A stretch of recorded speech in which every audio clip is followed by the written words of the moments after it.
In this video, I put together some helpful tips and tricks for you so that when you play the Star Wars Battlefront Classic Collection, you'll be ready to show the enemy team who's boss.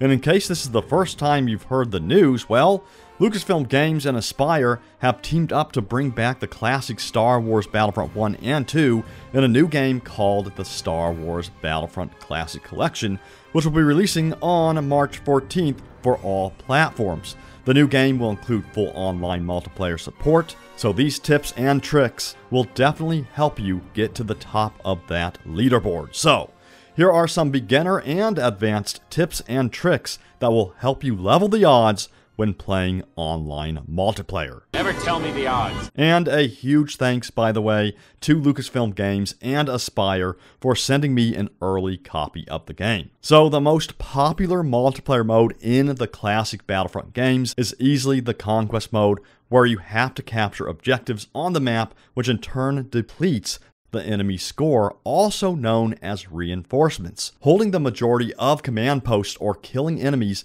depletes the reinforcement count, and when an enemy team's reinforcements hit 0, you guessed it, they lose and you win.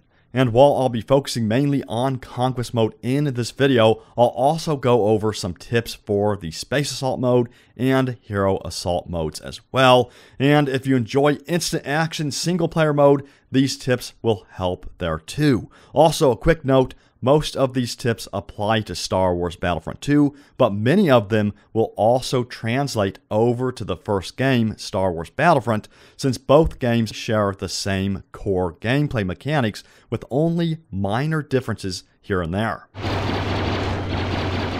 So let's start off with some general gameplay tips and tricks. So the first thing many players will do is hop into a tank or powerful vehicle and wipe out an entire group of enemies. They'll feel all powerful, but soon they'll realize that they're not actually capturing the objective. Sure, they may be sitting on the objective with their tank or vehicle, but why isn't it capturing? What's going on here? Well, in the classic Battlefront games, you have to actually exit your vehicle in order to capture a command post. This definitely adds some risk, since enemy players can easily pick you off with a sniper, or even worse, they can steal your vehicle while you're capturing. So make sure you put your vehicle in a safe spot where you can keep an eye on it as you're capturing. Then after you capture the objective, hop back in and wipe out some poor fools that are trying to steal your tank.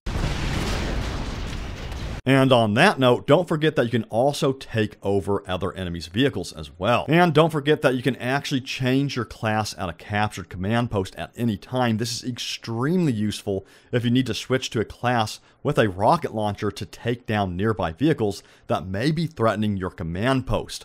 Also, if you want to fortify your command post with defenses, you can switch to the sniper class, lay down a defensive turret, then switch to assault and lay down some mines. This is super useful. And remember to visit a close by ammo droid to get even more mines to lay down around your command post. You can never have too many mines. And be sure to use that target button, because the target button will lock onto an enemy and reveal the enemy with a large red reticule displayed around them. In low visibility situations, like on jungle maps, you should constantly spam this button, which will easily spot enemies for you. It is a lifesaver. And the reticule also displays other important information. It will turn red when you hit an enemy, and your remaining ammo is identified by these little white markings on the inner reticule. And then you have the red squares at the bottom of the reticule that identify your reload time. Also, rolling and jumping will not cancel a reload of your weapon. This is super useful if you are receiving incoming fire in the middle of reloading your weapon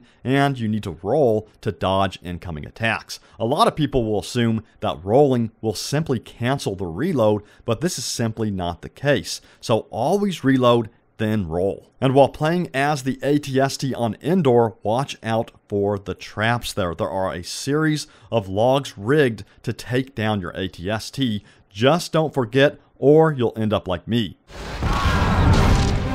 And use the health droid to get more health, and when defending objectives, stand next to it to get a continuous regeneration of health during battle. Same goes for the ammo droid, who will resupply all of your ammo, and the repair droid, who will repair your vehicle and resupply it. Also, remember, if any of these droids get damaged, the engineer can use their fusion cutter to repair health, ammo droids, and repair droids.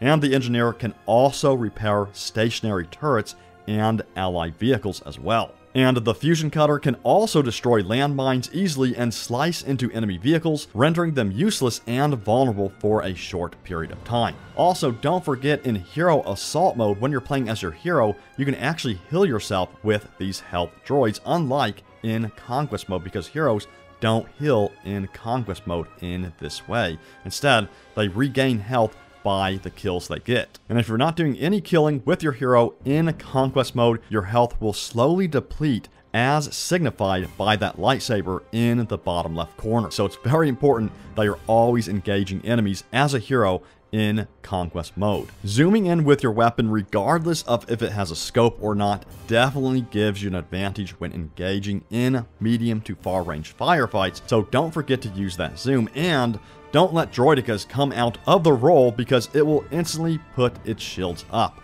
Try to kill it as it rolls. If it does put its shields up, use grenades or rockets to take down their shields first, then finish them off with your primary weapon. And in Battlefront 2, there are special units that unlock as you get more kills. Once you get enough kills, you'll be able to play with special units like the Magna Guard, the Droideka, clone commanders, and more. And don't forget to use those special weapons and abilities like the Magna Guard's recon droid or the Botham Spy's ability to turn invisible. These are easily overlooked, especially for new players who are new to the game, and especially since these abilities aren't really visible on your HUD at first glance. You have to switch to these abilities using the toggle button in order to use them. And this tip may seem obvious, but choke points are easily the most dangerous areas on the maps.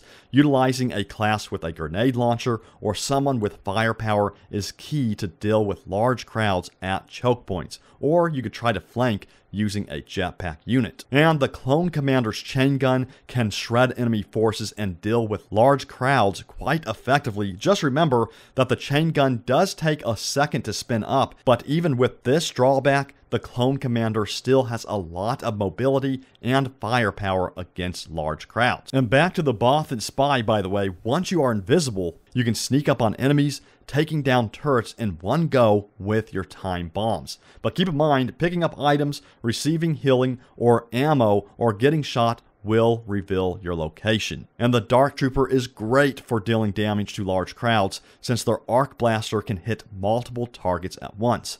Instantly switching to your secondary blaster after hitting the enemy with the arc blaster is a great 1-2 punch to quickly pick off enemies. And most lightsaber heroes have the ability to throw their lightsaber. This is probably one of the most powerful moves in the entire game, since their lightsaber throw reaches extremely far, ripping through multiple enemies. Now, the Jet Trooper is great for flanking enemies from above by utilizing their jetpack and rocket launcher. If your ground forces are getting suppressed, it's always a good idea to switch to the Jet Trooper, since you are much more difficult to kill when doing aerial maneuvers. And to win a space battle, you have to disable your enemy's capital ship by destroying its systems. Some of these systems can be destroyed from within the ship. Sure, you can destroy these systems from the outside of the ship using a bomber or fighter, but usually it's much quicker to do it from the inside. Systems located on the inside of the ship include the life support system, engine cooling tanks, shield generator, and auto defense mainframe. 2 or 3 time bombs will usually destroy a system, and you'll need to stop by the ammo droid in between destroying systems to resupply. If you don't manage to destroy the shields from the inside, you can simply do it by shooting at the capital ship or bombing it with a bomber. So the choice is yours on how you take down the capital ships in the Space Battles mode. So I hope these tips and tricks help you gain the advantage on the battlefront. I will see you out there at the top of the leaderboard, soldier. And don't forget to check out my full review of the Star Wars Battlefront Classic Collection in case you haven't seen it. And if you're new here, hit that subscribe button for more Battlefront videos. And until next time, may the Force be with you always.